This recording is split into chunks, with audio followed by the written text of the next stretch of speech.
Welcome to a deep discussion with Ella Rucker, who is one of the members of the Happy Finances community and the Frugal Feminista community. And I love to do these success interviews because you can hear it from me in terms of the transformation, all the things that I try to do to support women in our community, but it's better to hear from the women of the community themselves in their own words.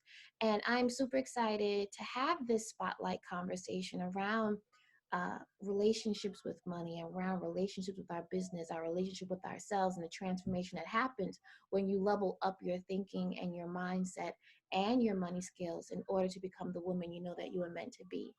And I am super excited to have this conversation with you, Ella, about your particular journey. So, welcome. Thanks for having me, Kara. I'm glad to be here. Thank you. So, Ella, can you just tell us a little bit about your relationship with money? Well, my relationship with money, I'll go ahead and start like the last 10 years. For the last 10 years, I've worked a 9 to 5 and or I've worked with entrepreneurs in my own business. Working with entrepreneurs, I've created masterminds for them. I've had conferences. I've worked with high level influencers on their businesses. And I've also during that time had 9 to 5s where I did contract work.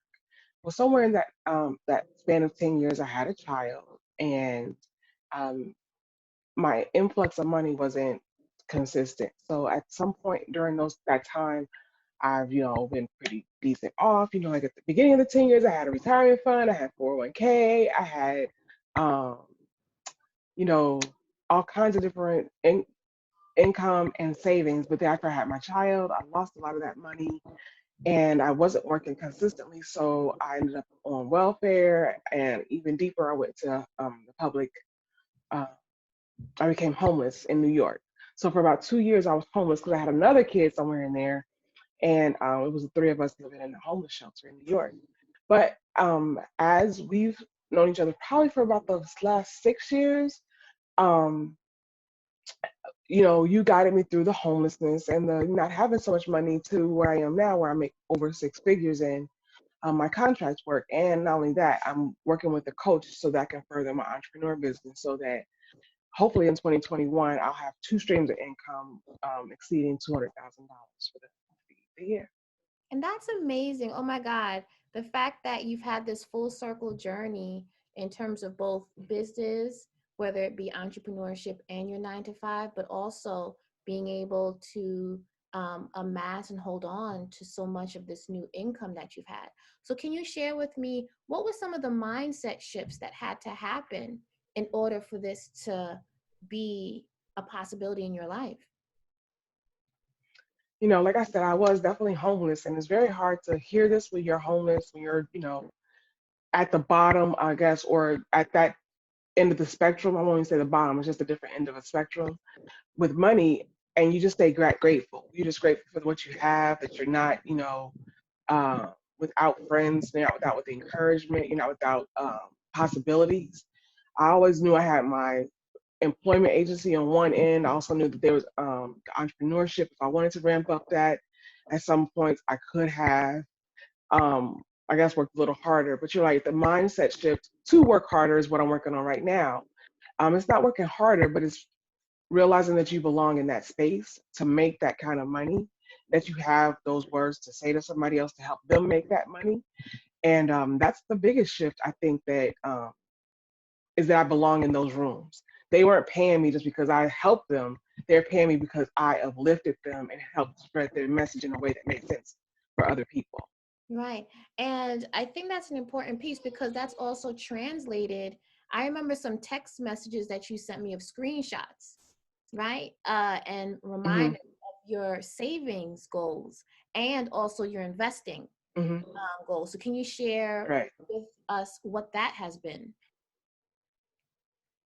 Well, you know the actual story. I asked when I was basically homeless. I asked somebody for a certain amount of money, and I won't say the amount because I don't want them to ever see this and know what I'm talking about. But I asked them for a certain amount of money, and once I got my job, I actually earned that amount of money. Plus, I doubled it. I mean, I earned it. I saved that amount of money, and it meant for me that I do have the power of over my own destiny. It's great to ask somebody for money and to expect it. And I know that in some of our less brown communities, that's one of the ways they often get their money.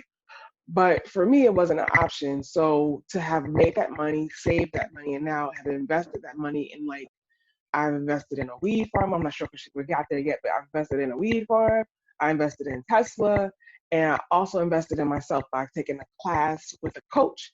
And I'm also in college at Strayer University, and also went to Coursera courses. So I've really, said, look, it's very easy to think, okay, I got to hold on to this because I'm going to need a place to live in 6 to 8 to 12 months. But I've chosen the route of, putting that money in places that's going to definitely yield me fruit as I move forward. And I think that's so wonderful because what we're noticing is that the transformation of the mindset is also tangibly being found in your bank account, right? And so for those of us that That's true. what are some of the last minute, what tips can you give to someone who's starting basically from the bottom when it comes to their money and their relationship with money, and what kinds of motivational tips, mindset tips, and practical tips have you gathered in our work together that can also encourage and move others that are thinking about what can I do to actually transform my relationship with money on the inside and on the outside? Well, one of the things that I definitely would advise somebody to do for their mindset is, like I said, stay grateful and start reminding yourself of what you have, what you've already built before. Because a lot of times we built something and we lose it and we stay in a place of loss versus where we came from. It's easy to lose money, but it's also easy to make money. So what resources did you use before to make money, and how can you use those resources again, or that mindset again? Another thing I would say that transformed me was, looking at where I was spending my money and was it a good trade off. If you make $10 an hour and you spend $10 on McDonald's, then you're spending an hour of your life working for McDonald's. Now, I'm a mother of 2 kids, and I was working basically 24 hours a day on my last project. And what I realized is that I was making $10 a day, but I really needed to spend $4 a day on helping me get through those 24 hours. So I think sometimes you have to give yourself a little grace when you do have to spend 40 to 70% of that hour um, by doing other things. You can have more hours, right? That's another thing that I think is very important. Is and have, like Kara said, a savings goal. And like another thing I want to say is have grace, because you can't save it every week. Might not be the same income or output. Sometimes you have, um, one of the things I've read recently is, like, there's a meme going around about, it's hard to be poor and get a job. You have to get clothes. I moved from Ohio to New York, so I had to find housing, I had to find daycare. I had to, like, have a very high rate of spending at the very start of my job. So I went to Old Navy and bought $10 shirts on sale. All my shirts look exactly the same. They're just different colors, but they're very much the same because I found something that worked for me.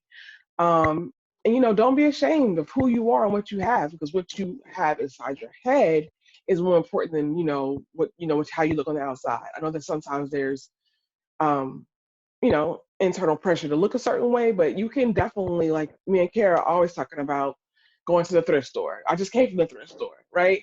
I should have worn my thrift store sweater, because it really is a mindset of where do you really need to spend that money versus what are your goals to keep it. Like I said, my goal was to make so much money that that person could never say to me again, I needed them for that particular thing.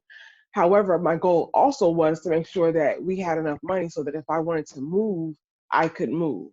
So that if something happened to me, that we could do that high burn again. Because when you move into an apartment, you need pots, you need pans, you need a couch, you need a place for the kids to sleep at the very least. Do I need new transportation? You need to think these things through when you're having your savings goal. So if you do need to make it that jump, you don't have to start from zero again, or whatever your goal is. Your goal might not be the same. Your goal might be to, just have enough so that you can have something squirreled away and you don't ever plan on moving. But you have to know what your goal is. I just want to thank you so much, Ella, for sharing that. And I know that Hmm. moving forward, there's going to be gems for all of us to. You know what? I'm gonna tell you how to do this. I'm gonna tell you how to do it. Okay. Cut me off at the last thing I said, right? Okay. And then you go on screen by yourself. You know what Okay. I'm saying? That way you don't have the pressure and you kind of just fade me out. You Okay. know?